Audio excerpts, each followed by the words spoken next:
is susuportahan ko si Chavit. Kaibigan ko at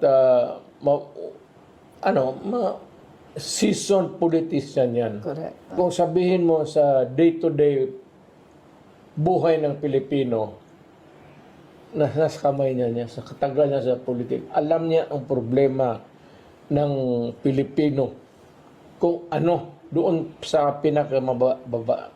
Yan ang importante dyan, yung alam mo ang problema eh.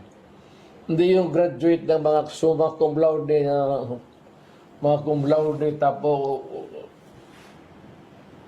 pagdating doon magsalita, hindi nila kapa yung ano talaga yung ano yung kate doon sa baba ng Filipino community. Chavit Singson, ganun lang yan.